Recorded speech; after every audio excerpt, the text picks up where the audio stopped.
Good afternoon. I'm Cammie Abernathy, Dean of the Herbert Wertheim College of Engineering. Thank you for joining us today. We have a very exciting presentation planned for you. We're thrilled to have Dr. Damon Woodard here to discuss the use of cognitive biometrics to establish identity in cyberspace. Dr. Woodard currently serves as the Director of AI Partnerships for UF's Artificial Intelligence Initiative.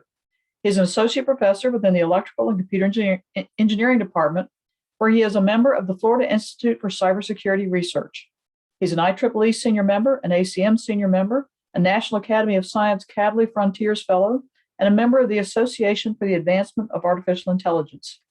Dr. Woodard received his Ph.D. in Computer Science and Engineering from the University of Notre Dame, his ME in Computer Science and Engineering from Penn State University, and his Bachelor's in Computer Science and Computer Information Systems from Tulane. Before becoming a faculty member, Dr. Woodard was a Director of Central Intelligence Postdoctoral Fellow. With that, please welcome Dr. Damon Woodard. Thank you, Cammie, for that introduction. So let me go ahead and share my screen.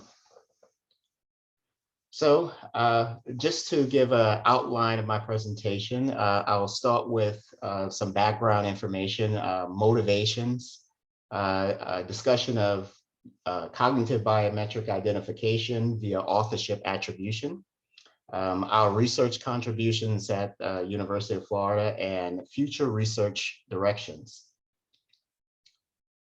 So just a few key terms in biometrics. Biometrics is defined as identifying or authenticating an individual's identity based upon behavioral or physiological characteristics or traits.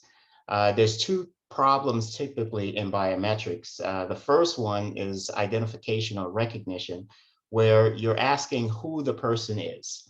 The second one is biometric verification or authentication, where you are establishing who you say you are. So you're basically verifying the person's identity.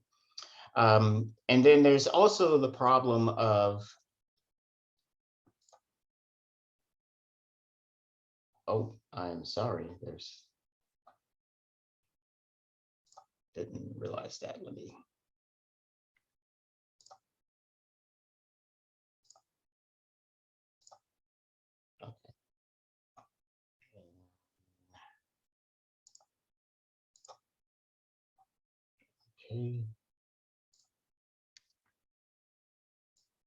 Okay, there, the slides. Okay, sorry about that.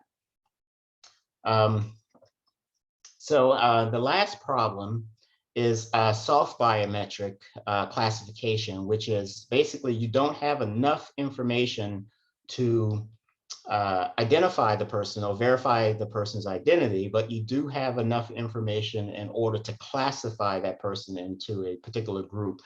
Some examples would be a person's gender, ethnicity, age, etc. So when we think about biometric traits, they can fall into one or two categories. I have three categories listed here, but typically two categories. The first one being physiological biometric traits. Some examples would be like face or fingerprint or iris. These are based upon physical characteristics of the body. And then you have behavioral traits, which are based upon movements or actions that a person takes. Some examples would be gait, the way that a person walks, or keystroke dynamics, the way that a person types on the keyboard. Recently in the biometrics community, there's a third characteristic. Some researchers refer to cognitive biometrics as falling under behavioral, but other researchers like myself look at it as a completely separate set of modalities. So in terms of cognitive biometric traits, these are based upon things that are cognitive, affective, or a cognitive state of the individual. So a typical biometric system operates in the following way. There's some sensing component to acquire the raw biometric trait from the individual. An example would be taking a picture of the person's face. The second part of the biometric system looks at extracting a compact, high quality representation of the trait. So in the case of a person's face, measurements of about that person's face are extracted and stored. So when you're doing a comparison, when you're doing face recognition, you're not actually comparing a face with a face. What you're comparing are these measurements, this compact representation with another compact representation to determine whether or not it comes from the same individual. Before a biometric system can actually recognize you, it has to be, you have to be known to the system. So this happens during enrollment, as you can see in the slide. So the very first time you have to be enrolled in the system, so that image or whatever that biometric sample is captured, features are extracted from it, and then those features that are extracted, referred to as a biometric template, are stored into a database for later. When you're actually trying to be matched to the system, you get a picture of your face taken, measurements are extracted, and those extracted measurements are compared to what's associated with that particular identity in the database, and that comparison is made. And if it matches or if it's similar, then a decision is made, and you can say that person is known to the system or that person is not known to the system. So this is the overall structure of a typical biometric system. Regardless of the biometric modality used, this is how the systems typically operate. So our motivation for using a cognitive biometric trait is based upon the human stylome hypothesis, which just states that writing style is a combination of invariant and unconscious decision and language production at all linguistic levels, uniquely associated with specific authors or groups of authors. It's estimated that over 70 to 80% of the information found on the internet is composed of text. So if we're trying to identify someone in cyberspace, we can't rely on physiological biometrics such as face or iris in order to establish identity. So we have to use what's available, which is text. Most text information in cyberspace is publicly available, providing a rich source of potential information to be used for identification purposes. So just some examples of using text in order to do identification. Just some motivations behind it. It can be used for attributing identity to anonymous text. There's an example of stories in recent news where a serial killer planted a fake suicide note on one of the victims, claiming that the victim was the perpetrator of previous murders. Using authorship attribution, you could figure out whether or not the person, the actual victim, wrote this note or not. Another example would be verifying whether or not a manuscript is written by the same author. So if you want to compare famous manuscripts to make sure that it's actually coming from the same author, you could actually use this type of technique. It's been used in forensic settings such as verifying authenticity of suicide notes. I'm sorry. Can also have been used to detect machine-generated text by bots or misinformation campaigns. So recently, with the war in Ukraine, there are a number of bots that are actually generating synthetic, using AI to generate synthetic posts that are basically just fake misinformation campaigns. So you can use authorship attribution to be able to detect this, use it to detect whether or not what's actually being written is coming from a person or AI instead. So cognitive biometric identification via authorship attribution. So a typical authorship attribution system works in the following way. Data is acquired in this schematic. We're basically saying that we're using publicly available data like Reddit or Stack Exchange to acquire the data. Pre-processing is performed. Pre-processing can include cleaning up the data, removing misspellings or emojis or tags from the text. Feature extraction is performed to pull out what's most important in terms of representing that person's style. And then classification is performed. So in terms of authorship attribution features, the measurements that we're interested in order to establish a person's style, they can come from various different levels when we talk about language. It could be something at the character level, where we're looking at the frequency of alphabets, digits, white space, tabs, special characters, punctuation, and character engrams. I'll talk a little bit about engrams in a little bit. It can also happen at the word level, lexical, where we're looking at vocabulary richness, the frequency of function words, misspelled words, and word engrams. At the syntactic level, where we're talking about structure, parts of speech, sentence structure, and rewrite rule frequencies. And then at the highest level, which is semantic, where we're looking at semantic dependencies, synonyms, and quoted text. So as the feature gets to a higher level, semantic, it gets more and more difficult for you to reliably be able to extract those features. However, a lot of that rich information in terms of a person's style typically occurs, believe it or not, at the very low level, such as the character lexical levels. So one of the most popular features that are used for authorship attribution is the engram. And the engram is just a fancy way of saying a sequence of elements in text. So you can have a character engram, word engram, or parts of speech engram.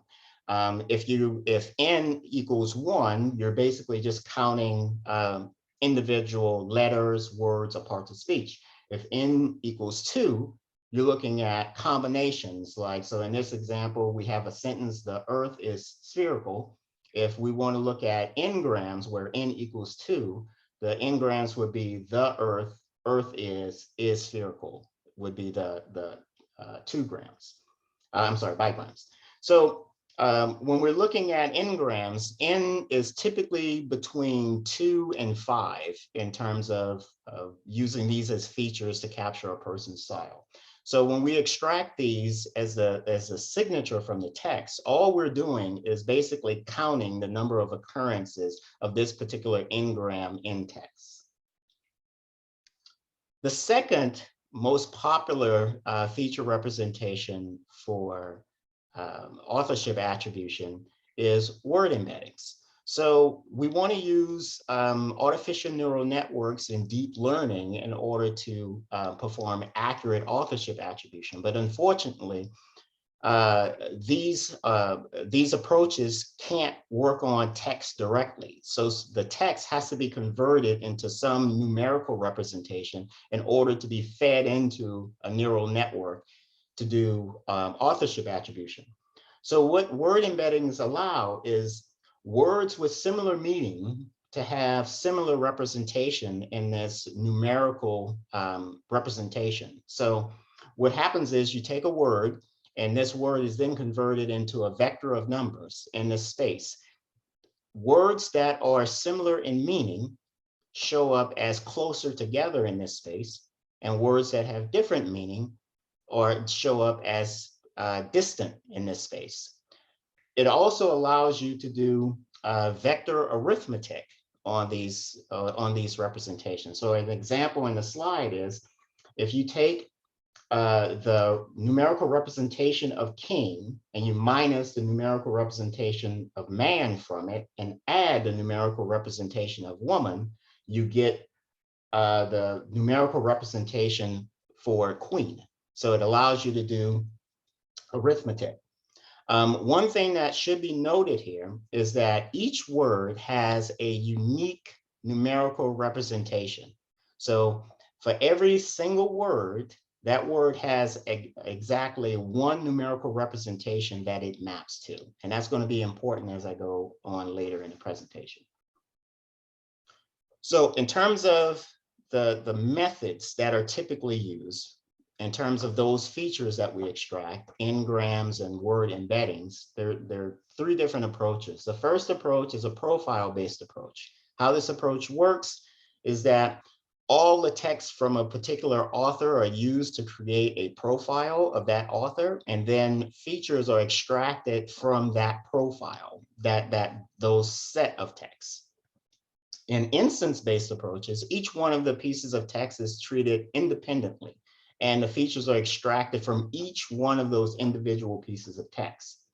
And then we have the hybrid approaches, which are basically just a combination of the two. So you have a profile of each one of the individuals that you're trying to identify. You have features that you take from that profile, and then you also have if you have features extracted from each one of the pieces of text that you're interested in identifying the author. So here are the different approaches, here where they're similar and where they're different, and you don't have to go through all of this table, but the thing that I want to call everyone's attention to is the bottom row. And the bottom row, it just talks about the feature representations that you have with these two approaches. So in the case of the profile-based approach, the number of features that you have, the signature, is basically made up of over 140,000 measurements, okay? And in terms of the instance-based approach, the feature is made up of 380 different measurements, okay? And this is going to be important as we go later on in the presentation. So the challenges of authorship attribution. So there are a number of different things that affect text production by an individual. It could be document variations, the way that you write a letter to a family member versus the way that you write a business letter or a professional document is going to be completely different. So it'll affect your style a bit. Language variations. So your writing style in English might be completely different than your writing style in a second language. Individual variation. So a person's age, gender, the region of the country that they come from, or the or region of the world that they come from, their educational level, as well as their personality, will affect their writing style. And then internet data. Short text and very few samples. So if you're trying to do identification in cyberspace, there's very little data that you may have available to you to create an author profile to extract features from. So in terms of the research that we've done at UF related to authorship attribution, this is a problem that we've looked at for probably about at least 5 years. And much of the focus has been specifically in the area of feature extraction. So one of the things that causes problems for authorship attribution is when you increase the number of authors and you increase the number of topics, what happens is that the overall performance of authorship attribution algorithms drops significantly. So one of the things that we did at UF is we created a much larger data set that consists of much more authors out in the publicly available data sets, as well as a data set that has a number of different topics in that data set as well. So in this example here, we show our data set, which is 1,237 authors, over 180,000 samples, and 308 different topics. We have 4 common recent algorithms in authorship attribution where we tested those approaches on this new challenging data set. And you can see here from the performance, it's as low as 17% and as high as 44%, which is not all that good. So using the representations that are are typically used in the authorship attribution research literature that I talked about before, n-grams and word embeddings, we saw very low identification performance.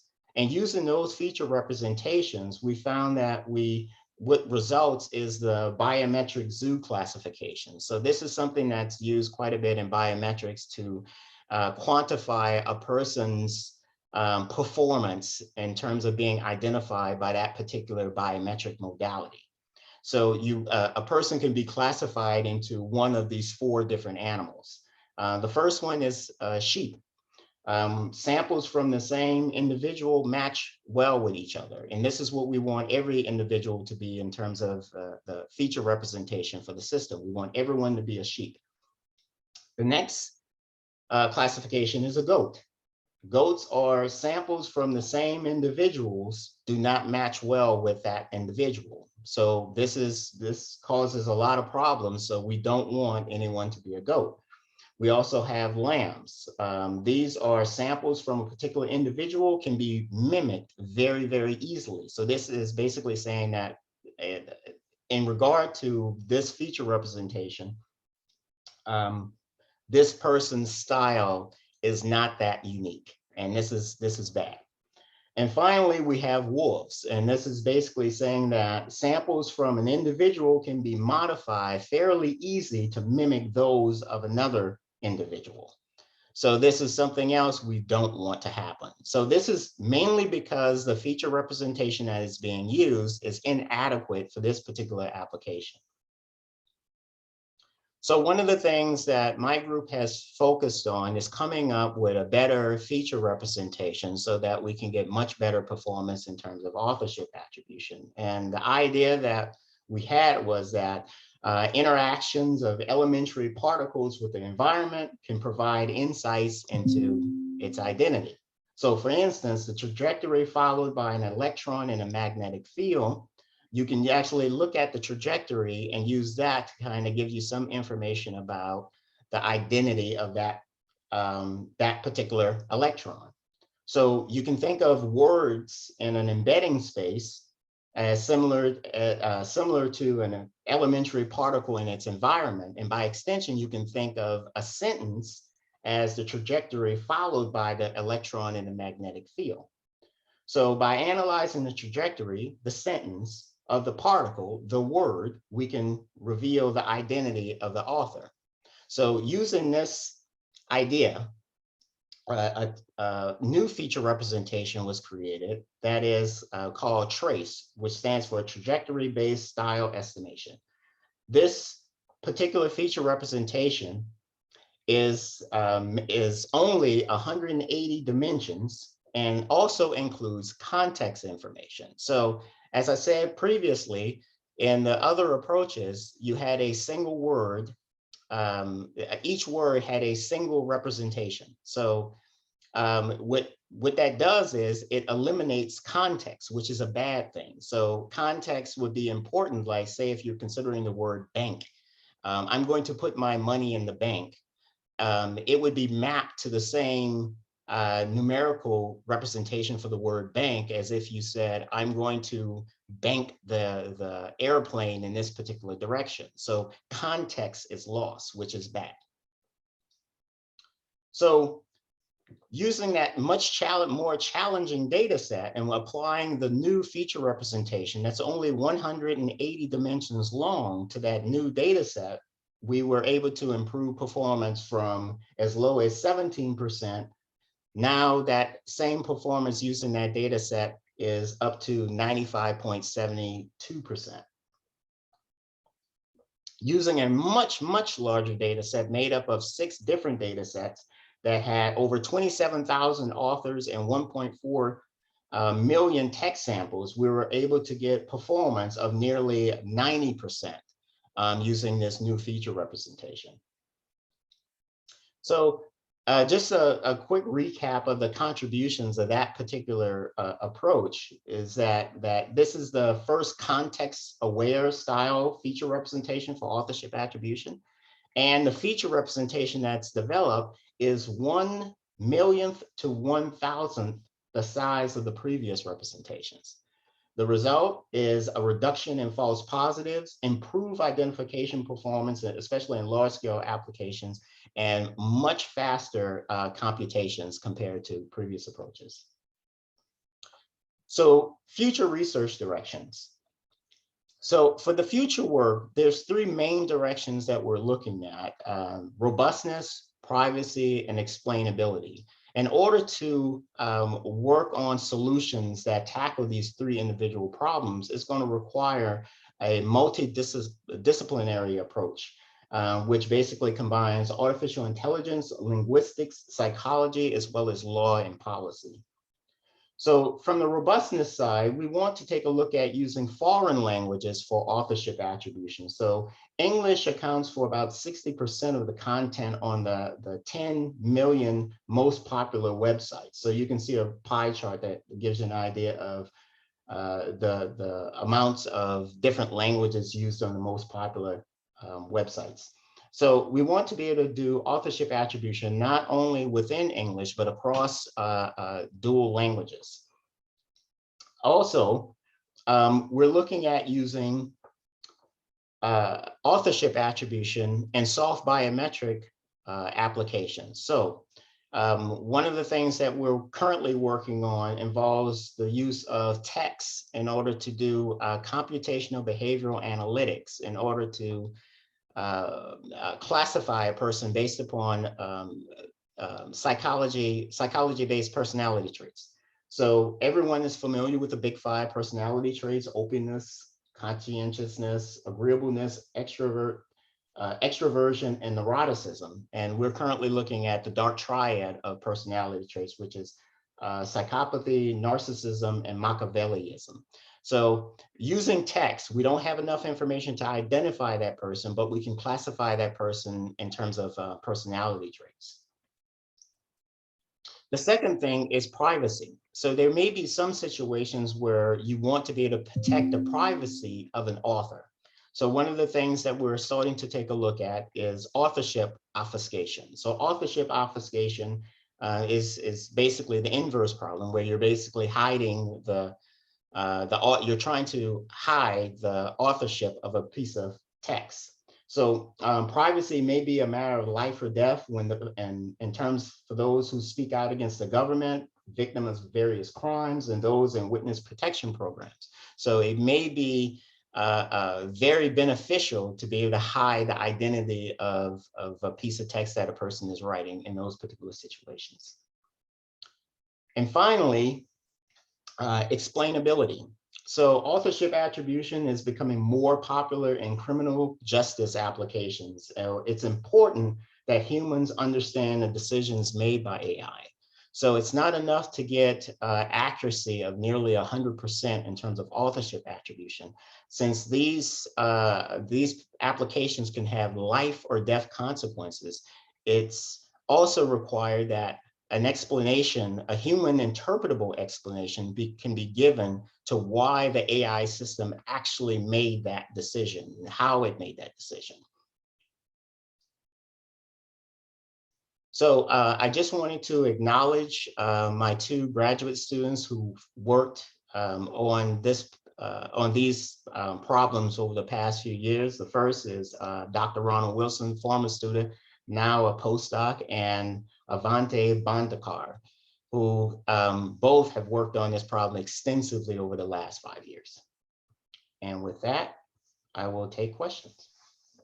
Thank you very much, Damon, for that really fascinating presentation. We've already had a few questions come in. I'll curate those for you. First question is, does writing style ever significantly change over time for a given person? Yes. So what we found is that in the early stages, most of the I would say information from text is focused on the structure of text, learning how to just generate things that are coherent. So you can think childhood, when you're in school, you're learning grammar rules and things like that to get the structure correct. Only later in life do you start to get more and more style information that shows up in the text as you generate it. Now, after a certain amount of time, your text, your style may, I guess, may not change as much, but you still have some certain variations when you go across genres, you go across topics and things like that. But the short answer is yes, it does change over time. It's an individual. I think it's a case-by-case basis of how much variation you have over time, but it definitely does change. Are misspellings and emojis also part of a person's style? It could be. It's not something that we've looked at specifically, but yes, it definitely could be. What kind of feature extraction choices influence the match confidence versus match speed trade-off? That's the first part. It's a multi-part question, so I'll let you answer that part first.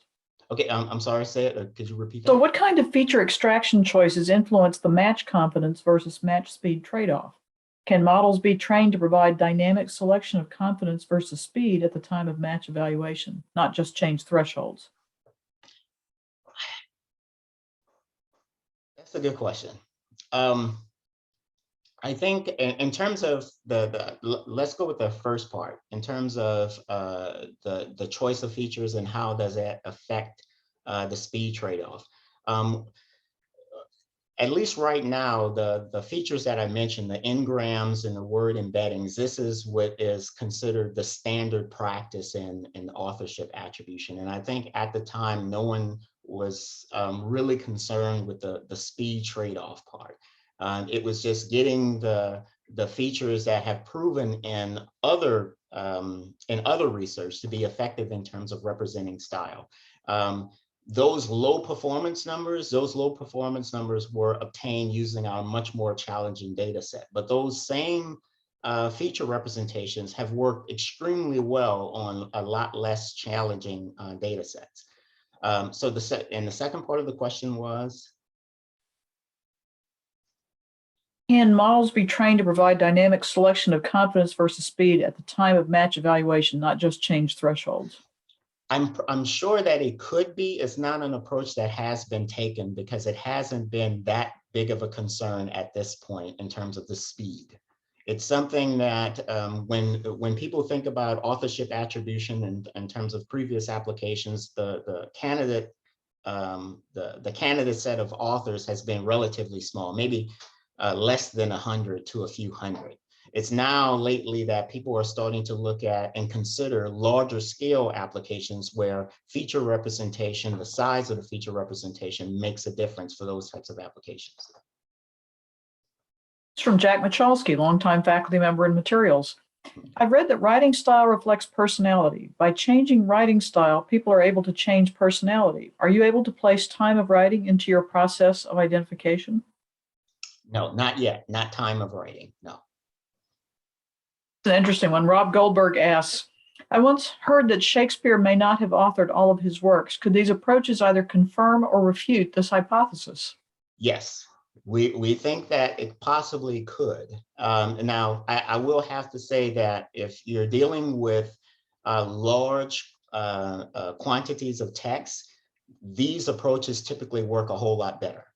It's when you have much smaller amounts of text where you start to have much more errors. Another one of these famous problems that people are considering applying these approaches to is the question of who actually wrote the first Bitcoin paper. That has not been figured out, and a number of researchers have applied authorship attribution to try to shed some light on that. So the Shakespeare thing, I don't see why it wouldn't be able to be used for that. So just to clarify there, I think what you're referring to is there was a paper published that kind of launched the Bitcoin revolution, maybe you want to call it? Yes. But it's not clear who wrote it. Nobody's ever really, it's a pseudonym. Is that correct? Correct. Have you considered merging this technique with HLT, human language technology, to help identify people who are speaking? Yes, this is one of the things that we would like to take a look at, because I think the way that a person actually speaks in terms of language generation versus the way that a person writes is that there's going to be some variance there. So I think there has to be at least some preliminary research to try to quantify those differences between how a person speaks and generates language and how a person writes. But I think, yes, combining it with I mean, it makes sense. It would be something to take a look at. Damon, the anonymity provided by the internet has led to the generation of a lot of really damaging information on the internet. Some of it is personally violent, some of it is misinformation. I spoke to one of the early founders of the internet, and he remarked that his biggest regret was that they had provided this anonymity, this ability to be anonymous on the internet. Do you think the kind of work that you do will eventually make the internet no longer be anonymous because everyone can be revealed by these kinds of tools? I don't think completely anonymous, but I think it will take away some anonymity. Yes. I'll leave it. I won't ask you if that's a good thing or a bad thing, but I think it's a good thing. But yeah, I think it's a good thing. Fingerprints and facial recognition are commonly used for unlocking smartphones. Is there a better biometric identification that would protect a deceased or incapacitated person's phone from being used by a criminal? A better, in terms of the biometric modalities. It depends on what you mean by better. In terms of harder to crack, then you can go to the extreme and use DNA. But I think that would probably be overkill. But I think a fingerprint, fingerprint and face, well, actually, no, I would say fingerprint is probably best suited for that. Face, with some of the systems, you can actually just use just hold the phone over the person, and there's no check for whether or not the person is incapacitated or anything like that. But at least fingerprint, there's liveness detection. In terms of any other, a better biometric modality, I can't think of any off the top of my head that would be just universally better. That issue of the liveness detection, how does that? Does it look for heartbeat, blood flow? How does it determine if the fingerprint is alive or dead? So when Apple phones first came out, they were actually cracked, I think within a few months, because people were using, a research group actually used a fake fingerprint made out of melted gummy worms to create a fake fingerprint. They were able to crack it. And so it kind of spawned an area of liveness detection and fingerprint recognition. So there's a number of things that are looked at: blood flow, conductivity. The conductivity of a skin is different than other things. I'm trying to think which other ones that they use. Those are the two that jumped to mind: blood flow and connectivity. Okay. Can your research be applied at scale and speed for cybersecurity, such as email phishing? Yes, that's one of the main motivations behind it. Yes. Now, the trick is, I think the harder problem is in some of these cases, it may be the case where someone who is actually doing the phishing might be just using templates. So it may be difficult to identify the specific person who actually sent the email with just looking at the text alone. You would have to use some other information as well. David Davis asks, when does a person surrender his or her privacy to the public or government? High school reports, college papers, private business, personal communications? That's another hard one. I don't know. I think anything, once you make anything public, you're basically surrendering your privacy. Once you put it on the internet, your privacy is already gone. So anything that you have on the internet that can be attributed to you, correctly attributed to you, can be used to create a model for you. So basically, you've already surrendered your privacy. Have you seen differences in modes or targets of communication? This is from Andrew Klaus. Notably, I would think there are differences between my work emails, personal emails, and text messages, similar with voice conversation. In other Yes. words, do the words you use change depending on whether it's a text message, an email, a voicemail, et cetera? Oh yeah, definitely, definitely. We've seen differences. This is not something that we've studied extensively, where we can actually quantify it or come up with some sort of transformations where we could say, if I took some of your text messages, I could use that in order to come up with something that would automatically generate how you would write something in terms of an email. We haven't done anything like that, but we've definitely noticed differences. So Bruce Roga asks, could these approaches be adapted to be a tool or product to help people improve or change their speaking style? For example, have someone drilled to remove tics such as likes in every sentence, you knows, etc., swaying the body or head, kind of a Peloton for speaking training. Yes, I think it could be. I think it could be. As we're digging deeper into this problem, we're finding more and more possible applications that are outside of security.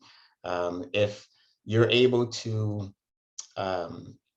identify style in a way, then you can, if you can identify style in a way, then you can do things where you can actually improve style. The interesting thing about this whole problem is that there is no one definition of style. There's no agreed upon definition of what is writing style. We just know that when people write, they write differently. Each person has a style, but we can't tell you what that is. What about cases where someone is intentionally trying to hide their style? Can you detect that? Is that another sort of pattern you look for, or is it possible to essentially assume someone else's persona and write in their style to disguise your own? This is something that we're looking at right now.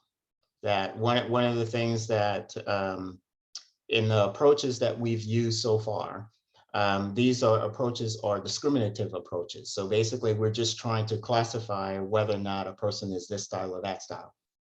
What we're looking at now are approaches that are more generative.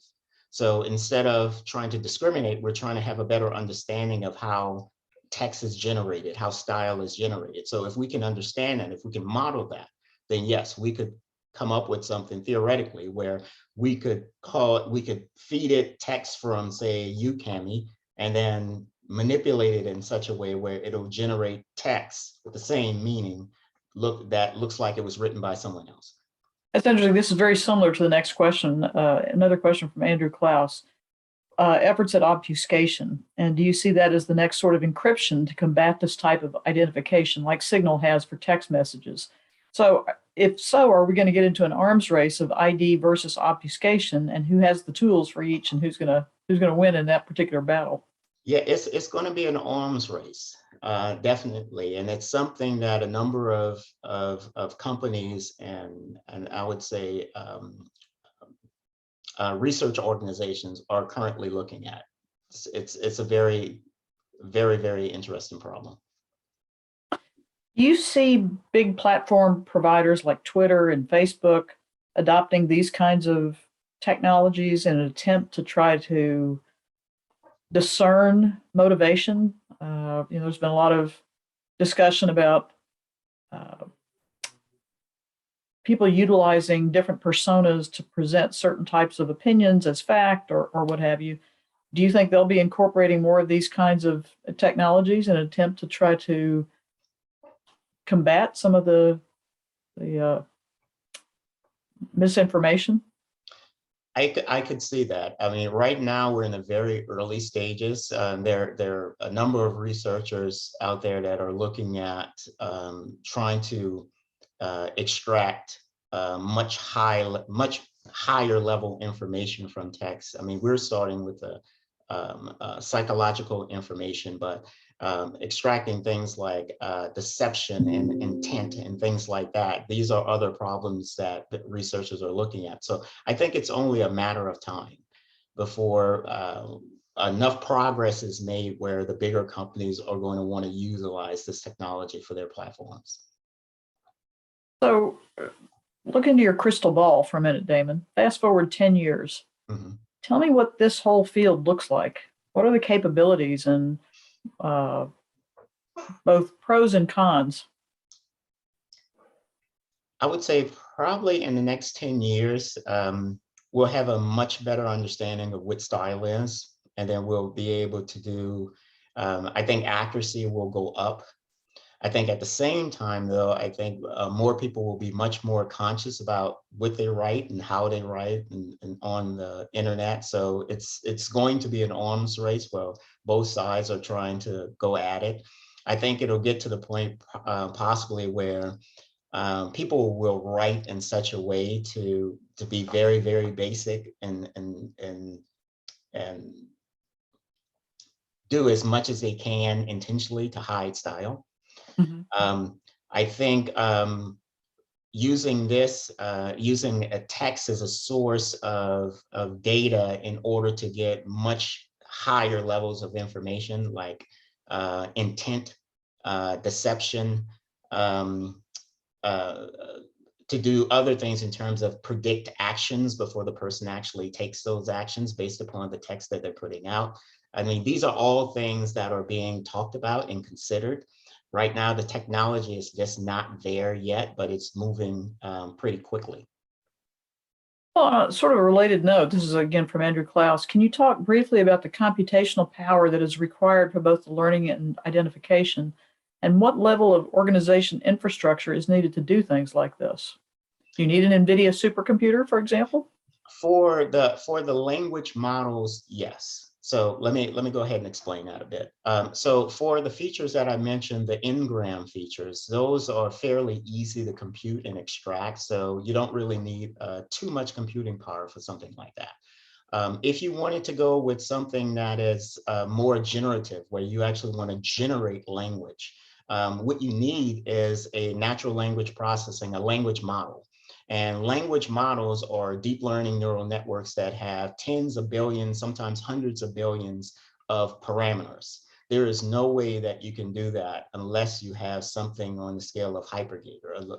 And if you're going to try to create this language model, a language model is basically something that you go ahead and give it a few words or whatever, and it can generate what are the most probable words that will follow in order to generate text.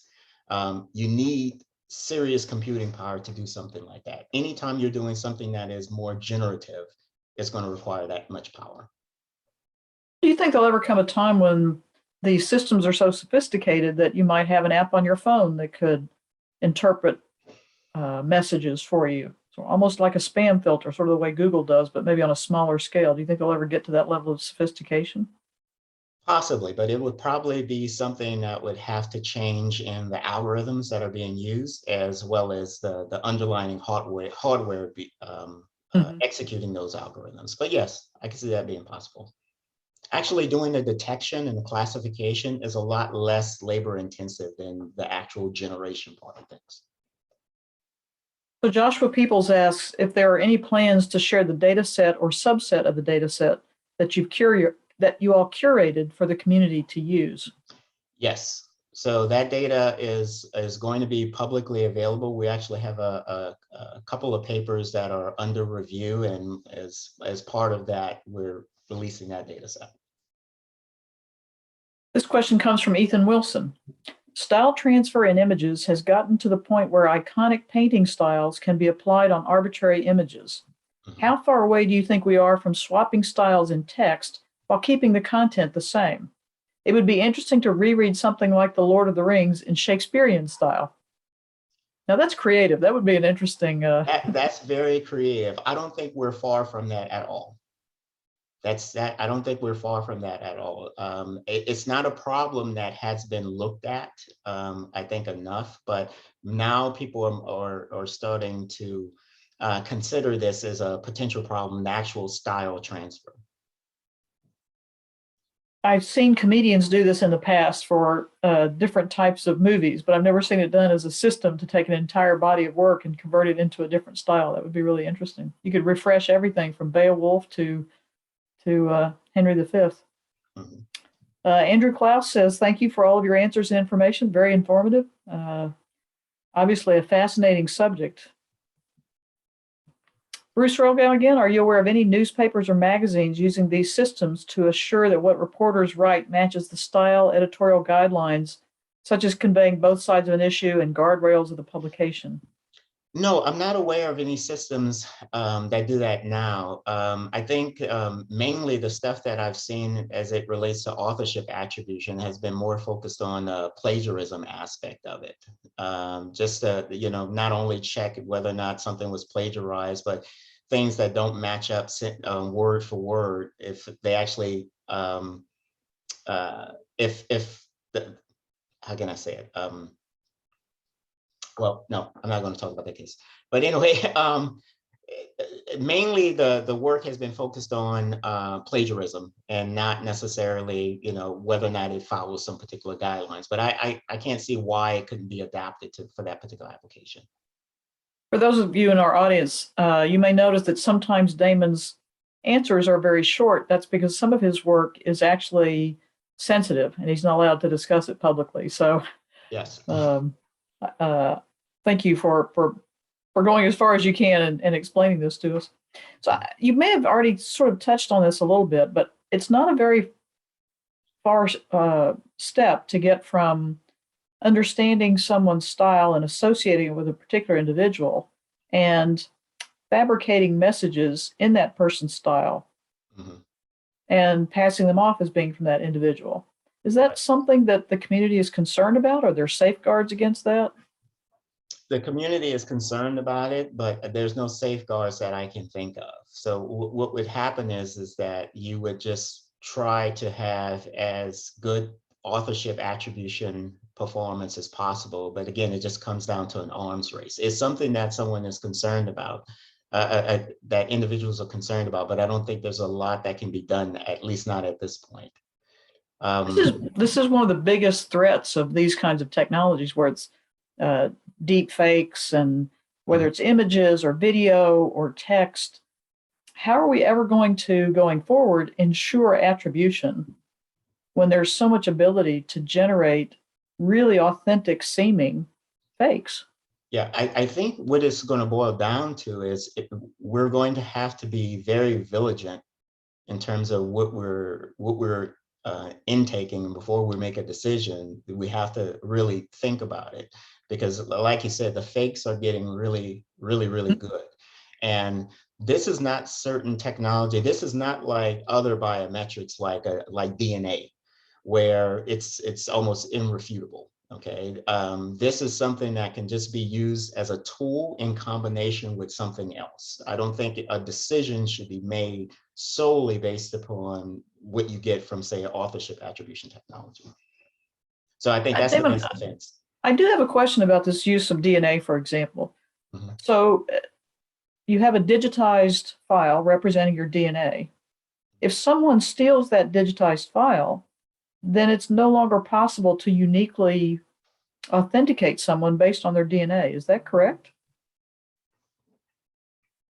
Wait, explain it to me again. You look at the rise of all of these ancestry websites, 23andMe, Ancestry.com. So you end up, in exchange for that, you get a digitized representation of your DNA, of your chromosomes.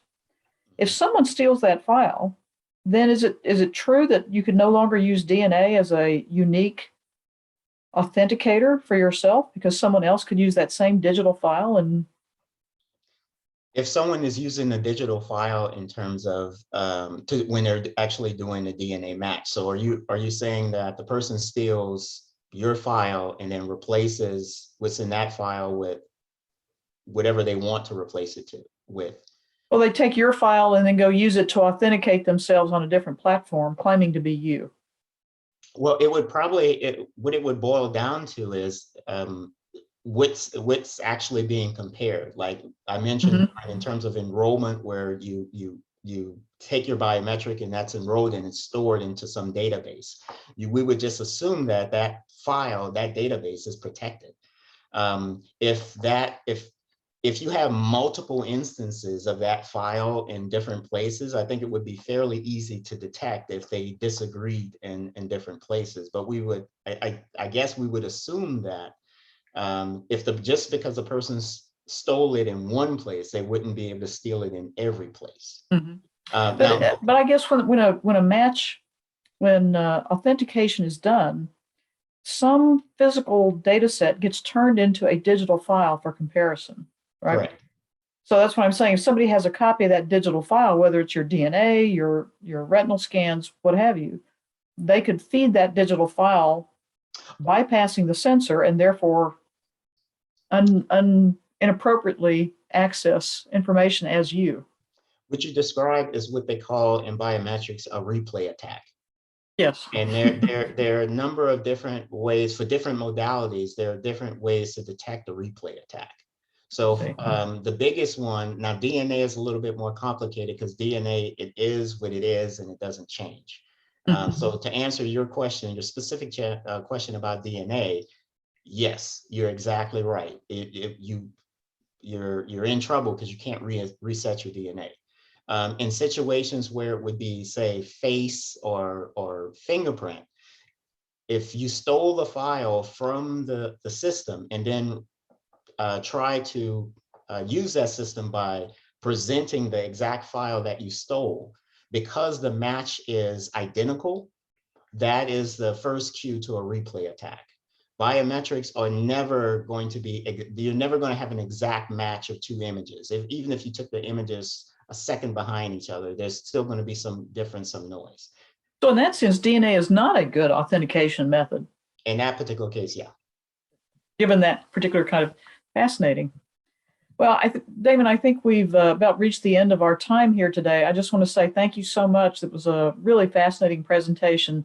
Thanks also to all of you who attended. We look forward to seeing you at future webinars. Hope you have a great day. Go Gators.